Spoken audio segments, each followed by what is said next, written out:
కానీ దేశానికి మాత్రం రాంగ్ మెసేజ్ ఇవ్వకూడదు. Right, nice message. ఇక international relations and geopolitical ఇష్యూస్కి సంబంధించి మాట్లాడదాం. ఎంజీ రావు గారు, గత కొంతకాలంగా పాకిస్తాన్లో ఆర్మీ పాలన రాబోతోంది, అధ్యక్షుడిగా అసీం మునీర్ కాబోతూ ఉన్నారు, షహబాజ్కు ఉరి, షహబాజ్కు పదవీ గండం, ఈ టైప్ ఆఫ్ వార్తలు ఇవి వింటూ వస్తూ ఉన్నాం. 1947లో భారత్తో పాటు పాకిస్తాన్కి కూడా స్వాతంత్రం వచ్చింది. కానీ ఆ తర్వాత ఎక్కువ కాలం మిలిటరీ పాలనలో ఉంది పాకిస్తాన్. అంటే ఎంతవరకు వాస్తవం ఉంది అంటారు? రీసెంట్గా మనం చూసాం, ట్రంప్ మంచి సాదర స్వాగతం ఇచ్చారు వైట్ హౌస్లోకి. షహబాజ్ని పిలవకుండా అసీఫ్ మునీర్ని పిలిచి చాలా బాగా ట్రీట్ చేసిన పరిస్థితి.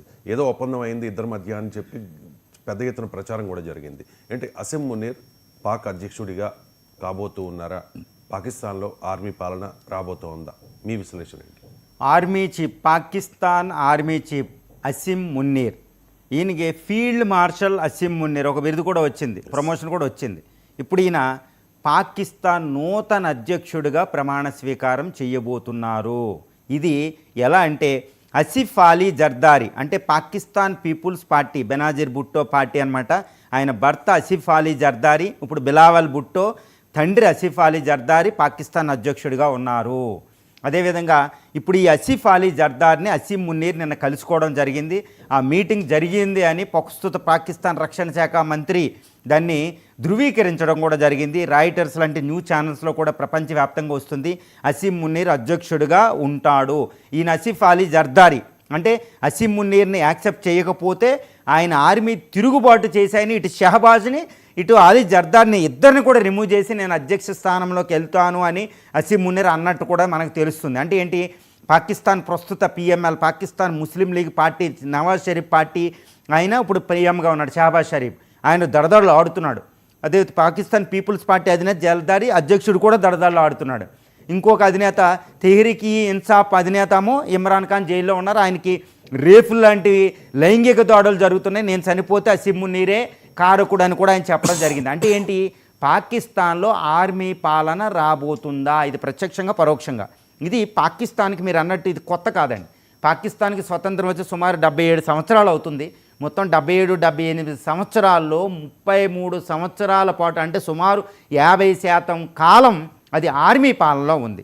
ఇప్పుడు అసీం మున్నీరు అధ్యక్షుడిగా పాకిస్తాన్ అధ్యక్షుడు అవుతే ఈయన 4వ తరం అవుతాడనమాట. 4వ ఆర్మీ చీఫ్ అధ్యక్షుడు అయినట్టు. ఫస్ట్ 1970లో యాహ్యా ఖాను, తర్వాత 1980లో జియా ఉల్ హక్, 1990లో 2004 వరకు సుమారు పర్వేజ్ ముషర్రాఫ్ ఉన్నాడు. పర్వేజ్ ముషర్రాఫ్ అందరికీ తెలుసు. తర్వాత ఇప్పుడు 4వ వాడిగా అసీం మున్నీర్ అధ్యక్షుడు అవ్వబోతున్నాడు అనమాట. ఇది కాలక్రమం. పాకిస్తాన్లో డెమోక్రసీ లేదు. Pakistan is a rogue state, Pakistan is a failed state. ఇది నేననేది కాదండి, అక్కడ అన్నీ చెప్తూ ఉంటాయి. ఫ్రీడమ్ హౌస్లో దాని ప్రకారం చూసినా, అమ్నిస్టీ ఇంటర్నేషనల్ ప్రకారం చూసినా, అక్కడ ప్రజాస్వామ్యం చూసినా, ఎప్పుడు ఏ ప్రభుత్వం కూడా 5 సంవత్సరాల పాటు ప్రజాప్రభుత్వం ఎన్నిక కాబడిన ఏ ప్రభుత్వం కూడా ఇప్పటివరకు 5 సంవత్సరాలు పూర్తి చేసుకోలేదు. పాకిస్తాన్లో రాజ్యాంగం 100ల సార్లు మార్చబడింది. రాజ్యాంగం ఎవడొస్తే వాడికి అనుకూలంగా రాజ్యాంగం మార్చేస్తారు. రాజ్యాంగం అనేది తుక్కు. కానీ వేరే భారతదేశంలో డాక్టర్ బిఆర్ అంబేద్కర్ అధ్యక్షతన డ్రాఫ్టింగ్ కమిటీ అధ్యక్షతన జరిగిన రూపొందించబడిన భారత రాజ్యాంగం 1950 జనవరి 26 నుంచి చక్కగా అమలవుతుంది. ద సోల్ ఆఫ్ ఇండియా లాగా. ఇలాంటి పరిస్థితి పాకిస్తాన్లో మనకు కనపడదు. ఇప్పుడు అసీం మున్నీర్ ఈయన పాకిస్తాన్ అధ్యక్షుడు అవుతే భారతదేశం తీవ్రమైన ప్రమాదంలో పడబోతుంది అనేది చాలా తీవ్రమైన హెచ్చరిక. ఎందుకంటే ఈ అసీం మున్నీర్ పెట్టిన వల్లే ఐదవ భారత పాకిస్తాన్ యుద్ధం మే 7 నుంచి 10 వరకు జరిగింది. పహల్గామ్ అటాక్ ఈయనే కారకుడు. పహల్గామ్ అటాక్ ఏప్రిల్ 22 జరిగితే దానికి వారం ముందే ఆయన మాట్లాడుతూ ఆయన ద్విజాతి సిద్ధాంతం జియా ఉల్ హక్ చెప్పిన ద్విజాతి సిద్ధాంతాన్ని ఉదాహరించి మనం ఎప్పుడు హిందువులతో ముస్లింలు ఒక్కటి కాదు, 2 వేరు మీ పిల్లలకు బోధించండి ఆయన బోధించాడు. ఆయన వల్ల పహల్గామ్ అటాక్ వచ్చింది ఏప్రిల్ 22. తర్వాత ఏమొచ్చింది, భారత పాకుల యుద్ధం వచ్చింది. ఇప్పుడు ఆయన అధ్యక్షుడు అవుతే పరిస్థితి ఏంది అంటే ఇంకో యుద్ధం సన్నద్ధత అవ్వాలా భారతదేశం అనేది ఇక్కడ ప్రధానమైన ఇష్యూ అనమాట. ఈయన అధ్యక్షుడు అవ్వడానికి కావాల్సిన అన్ని ప్రాతిపదికకు తయారు చేసుకున్నాడు. ఇక్కడ మనం విచారించదగిన విషయం ఏంటంటే, అమెరికా అధ్యక్షుడు ప్రజాస్వామ్యానికి మాతృక, మేము the mother of the democracy అని చెప్పుకుని ప్రజాస్వామ్య విలువలే పెట్టుబడిదారి విధానం, ప్రజాస్వామ్య విలువలు కమ్యూనిస్టు తప్పు అని చెప్పే ఒక అమెరికా అధ్యక్షుడు ఈ అసీం మున్నీర్కి రెడ్ కార్పెట్ వేసి ప్రజాప్రభుత్వ అధినేత షహబాజ్ షరీఫ్కి వేయలేదు. అంటే ఏంటి, డొనాల్డ్ ట్రంపే అసీం మున్నీర్ వెనకాల సపోర్ట్ చేస్తున్నాడు. అసీం మున్నీర్ గద్దెనెక్కేటట్టు డొనాల్డ్ ట్రంప్ చేస్తున్నాడు. ఎందుకంటే అమెరికా యొక్క స్వార్థ ప్రయోజనాలు, అటు ఇరాన్కి వ్యతిరేకంగా, ఇటు గల్ఫ్ ఏరియాలో దానికి అనుకూలంగా, ఇటు చైనాకి ఎగ్నెస్ట్గా పాకిస్తాన్ని ఇప్పుడు ఉపయోగించుకున్నాడు. పాకిస్తాన్ ఎందుకు ఉపయోగించుకుంటున్నాడు అసీం మున్నీర్?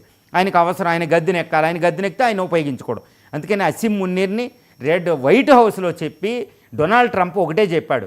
డొనాల్డ్ ట్రంప్ అసీం మున్నీర్ని ఏమని అభివర్ణించారంటే ఈజ్ ఎ గ్రేట్ మ్యాన్, ఒక మహోన్నత వ్యక్తి అంట. దేంట్లో మహోన్నత వ్యక్తి ఇప్పుడు ఎవరికి తెలియదు. ప్రజాస్వామ్య విలువల ప్రకారం అమెరికా చూడలేదు, అక్కడ ఒక టెర్రరిస్టు స్వార్థ ప్రయోజనం కోసం చూసుకుంది. ఇప్పుడు ఈ అసీం మున్నీరు అధ్యక్ష స్థానంలోకి ఏ క్షణం ఏ గంటలోనైనా రాబోతున్నాడు. ఒప్పుకోకపోతే ఆర్మీ తిరుగుబాటు.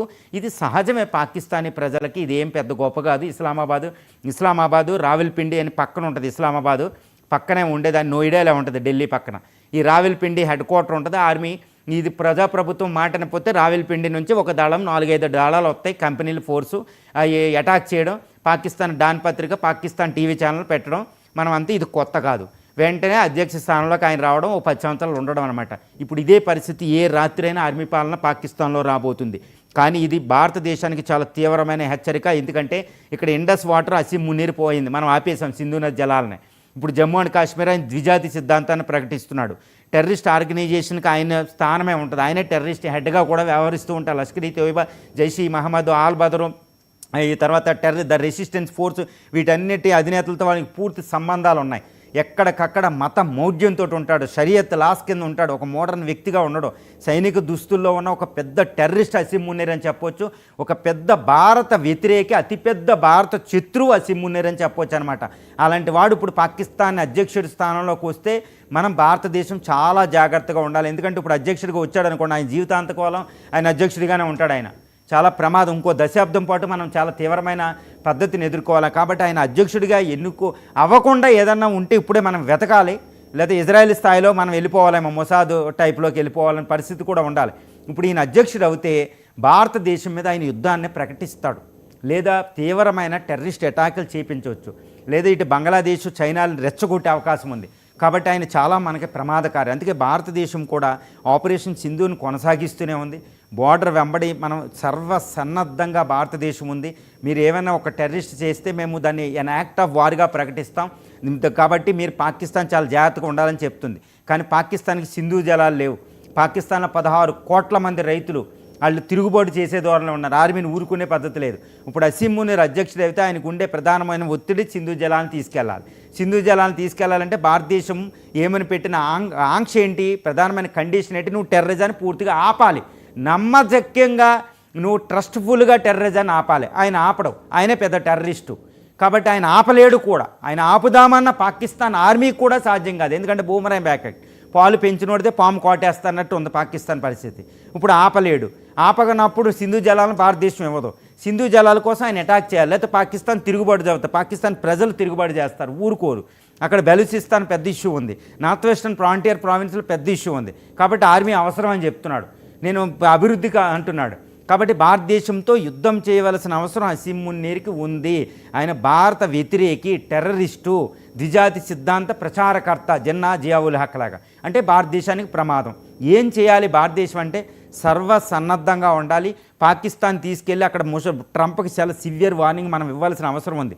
నువ్వు అన్నెసరిగా ఇప్పుడు నీ స్వార్థ ప్రయోజనాలకు అసీం మున్నీర్ని ప్రమోట్ చేస్తే భారతదేశం అమెరికాని శత్రువుగానే పరిగణిస్తుంది చాలా విషయాల్లో. అంటే అన్ని విషయాల్లో కుదరదు, చాలా విషయాల్లో మేము చాలా తీవ్రంగా ప్రతిస్పందిస్తాం, నువ్వు అన్నెసరిగా జోక్యం చేసుకోవద్దనే ఒక పెద్ద స్టేట్మెంట్ భారతదేశం నుంచి అమెరికా అధ్యక్షుడు ట్రంప్కి వెళ్ళవలసిన అవసరం ఉంది. ఇండియా కూడా అమెరికా ప్రజాస్వామ్యానికి వ్యతిరేకంగా, తన యొక్క ప్రజాస్వామ్య సూత్రాలకు విరుద్ధంగా ట్రంప్ రిపబ్లికన్ పార్టీ అధినేత చేసే విషయాన్ని అక్కడ భారత లాబింగ్ ఉపయోగించుకుని ఇజ్రాయెల్ అని అక్కడ డెమోక్రాట్లకు మనకు లాబింగ్ ఉంటుందండి. అక్కడ ఎంపీలకు అఫీషియల్గా లాబింగ్ పెట్టుకుంటున్నాం అమెరికన్ కాంగ్రెస్లో. వాళ్ళ ద్వారా సెనెట్లో డిస్కస్ అయ్యేటట్టు చేసి ట్రంప్ చేసే వ్యవహారాన్ని అక్కడ ఎండగట్టడం వల్ల అమెరికాలో ఒక ప్రజాస్వామ్యానికి ప్రజలు ఇలాంటి విషయాలు గర్హిస్తారన్నమాట. ట్రంప్కి పెద్ద వార్నింగ్ మనం ఇవ్వాలి, డైరెక్ట్గా మనం చెప్పకపోయినా. తర్వాత మనం ఈ పాకిస్తాన్ని ఎండగట్టి FATF అంటే మనకు ఒకటి ఉంటుందండి, FATF గ్రే లిస్ట్ అని, అందులో పడేస్తే వాడికి లోన్లు అవి రాకుండా చేయాలి. పాకిస్తాన్ ఇంకా ఆర్థిక దిగ్బంధనం చేయాలి, నౌకాదళ దిగ్బంధనం చేయాలి. వాడు అసలు ఆ పరిపాలన లేని విధంగా మనం చేయాలి. అంతేకాని ఒకప్పుడు వాజ్పేయి గారు, అంతకుముందు జియావుల్ హక్ వచ్చినప్పుడు, యాహ్యా ఖాన్ వచ్చినప్పుడు, ఈవెన్ ముషరఫ్ గారు వచ్చినప్పుడు కూడా వాజ్పేయి గారు కూడా ఫస్ట్ థ్యాంక్స్ చెప్పారు. ముషరఫ్ అధ్యక్ష స్థానం లేకుండా ఫస్ట్ మెసేజ్ పంపించింది ఈయనే మన వాజ్పేయి గారు. ఇప్పుడు మోడీ అన్ని బుద్ధులు మనకు వచ్చినాయి. భారతదేశానికి గుణపాఠాలు నేర్పారు వాళ్ళు. ముషరఫ్ ఢిల్లీ వచ్చినా, ఆగ్రా వచ్చినా మనకి ఏం చేశాడో తెలుసు, మళ్ళీ కార్గిల్లో ఏం చేశాడో తెలుసు. కాబట్టి థ్యాంక్ లేదు, ఏమీ లేదు. మనం కూడా ఒక ఆర్థిక సూపర్ పవర్గా ఆర్థిక ఆంక్షలు పాకిస్తాన్ మీద పెట్టి మళ్ళీ ప్రపంచవ్యాప్తంగా దాని యొక్క ప్రజాస్వామ్యం వచ్చేదాకా, దాని మీద ఎన్నికలు పెట్టేదాకా ఆపాలి. అది చేస్తేనే భారతదేశానికి చాలా చాలా సుఖంగా ఉంటుంది, ఆర్థికంగా వృద్ధి చేస్తా. కానీ ఆ శత్రువుని, ఆ పాలు పోస్తూ ఉన్నవాడిని పోయినిచ్చి అది విషమామ మన మీద కక్కుతూ ఉంటే చూసే పరిస్థితి ఈసారి అసిమ్ మునీర్ విషయంలో తెచ్చుకోకూడదు. ఇది కానీ భారతదేశం కూడా ఈ సంకల్పంతో ఇక్కడ పనిచేస్తుంది అనేది మనకు తెలుస్తుంది. అది ఒక రకంగా గుడ్ న్యూస్. ఎందుకంటే మోడీ విషయం మీద అజిత్ దోవాల్ పూర్తి అవగాహనతో ఉన్నారు పాకిస్తాన్ మీద. కాబట్టి ఈసారి పాకిస్తాన్ ఇష్టం వచ్చినట్టు చేయడానికి జియావుల్ హక్ చేసినట్టు, యాహ్యా ఖాన్ చేసినట్టు, ఈ ముషరఫ్ చేసినట్టు ఏళ్లకాలంలో యుద్ధాలు వచ్చినాయి. ఈ అసిమ్ మునీర్ టైంలో ఇంకొకసారి భారతదేశం యుద్ధం చేయకూడదు. ఎందుకంటే ఆర్థిక ప్రగతికి అది అడ్డం. కాబట్టి అసిమ్ మునీర్ని మనం నిరోధించి తీరవలసిందే, ట్రంప్ను కూడా నిరోధించి తీరవలసిందే. అండ్ ఇంకొకటి ఎంజీ రావు గారు,